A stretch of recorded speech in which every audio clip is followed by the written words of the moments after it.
गर्मी के मौसम में आम की बहार आ जाती है। इस मौसम में कच्चे आम यानी कैरी से बनी लौंजी भी काफी चाव से खाई जाती है। कच्चे आम की लौंजी ना सिर्फ स्वादिष्ट होती है बल्कि सेहत के लिए भी बहुत गुणकारी होती है। इसका खट्टा मीठा स्वाद बच्चों के साथ ही बड़ों को भी काफी पसंद आता है। आम की लौंजी आसानी से तैयार हो जाती है और ये पोषक तत्वों से भी भरपूर होती है। आइए बनाते हैं ये खट्टे मीठे लौंजी। ये लौंजी बनाने के लिए हमने यहाँ आधा किलो कच्चे आम यानी कैरी ली है। इसे साफ करने के लिए एक बड़े बर्तन में ये कच्चे आम डूब सके इतना पानी लेना है। अब इस पानी में 1 चम्मच नमक डालकर इसे मिला लेते हैं और इन कच्चे आमों को इस नमक के पानी में डुबोकर लगभग आधे घंटे के लिए रख देते हैं। जब हम इस कैरी को मार्केट से लाते हैं तो इसे साफ करना बहुत जरूरी हो जाता है क्योंकि इस पर अलग अलग तरह के कीटनाशक होते हैं। आधे घंटे बाद इन कच्चे आमों को एक एक करते हुए अच्छे से धोकर एक साफ सूती कपड़े से पोंछ लेते हैं। आप चाहे तो फिर एक बार साफ पानी से इसे धो सकते हैं। पकी हुई आम की तासीर भले ही गर्म हो लेकिन कच्चे आम की तासीर ठंडी मानी जाती है।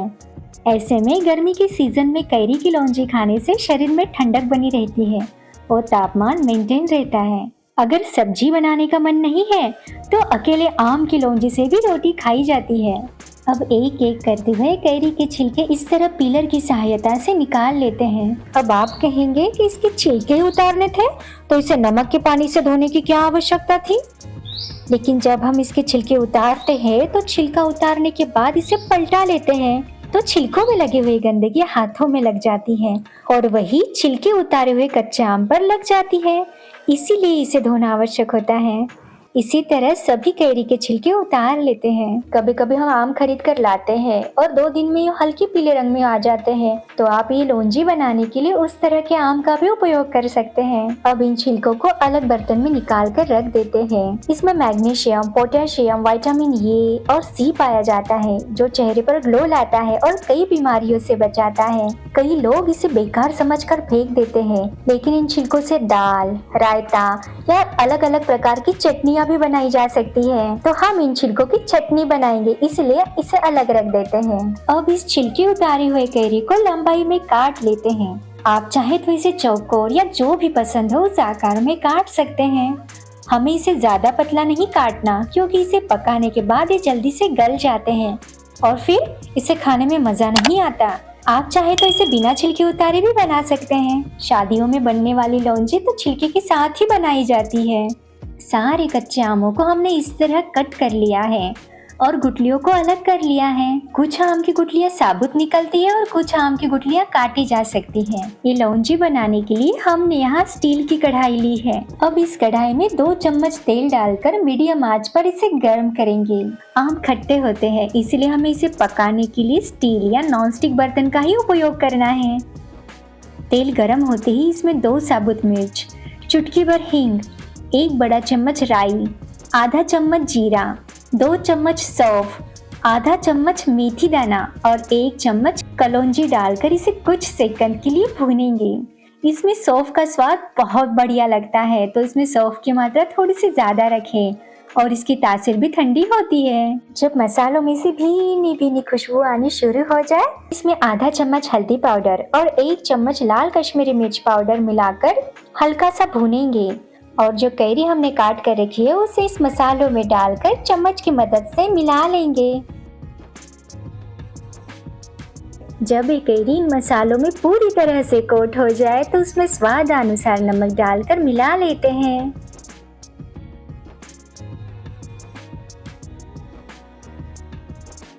अब हम इसमें 1 कप पानी डालेंगे। हमने यहाँ आधा किलो कैरी ली है तो आधा किलो के लिए 1 कप पानी की मात्रा हमें रखनी है।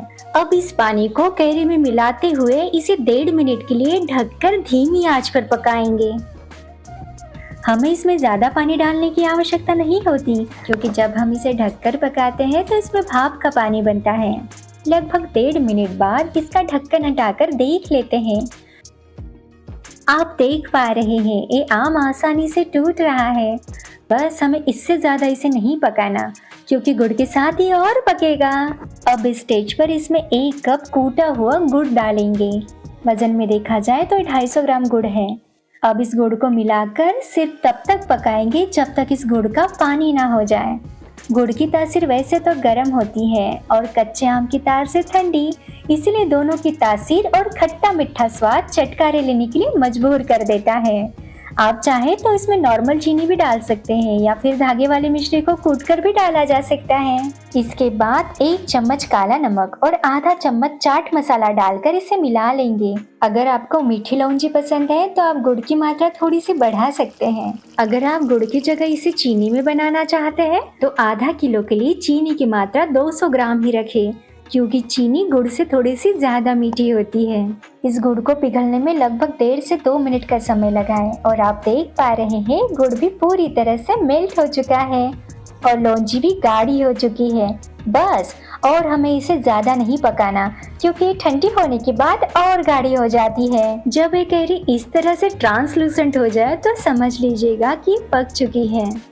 अब गैस की आंच बंद कर देते हैं और इसे ठंडा होने के लिए रख देते हैं। अब इसे एयरटाइट बोतल में भरकर फ्रिज से बाहर 15 से 20 दिनों के लिए रख सकते हैं और फ्रिज में लगभग इसे 3 से 4 महीने के लिए स्टोर किया जा सकता है। स्वाद और पौष्टिकता से भरपूर आम की लौंजी को पूरी, पराठा, रोटी, दाल चावल किसी के भी साथ परोसा जा सकता है।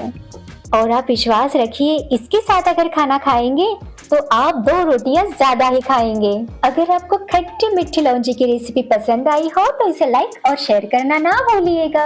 और आप हर्षरति रेसिपीज चैनल पर नए हैं तो हमें सपोर्ट करने के लिए सब्सक्राइब कीजिएगा। कमेंट्स के रूप में आपके सुझाव और सराहना का हमें इंतजार है। फिर मिलेंगे एक नई रेसिपी के साथ आपके हर्षरति। वीडियो अंत तक देखने के लिए धन्यवाद।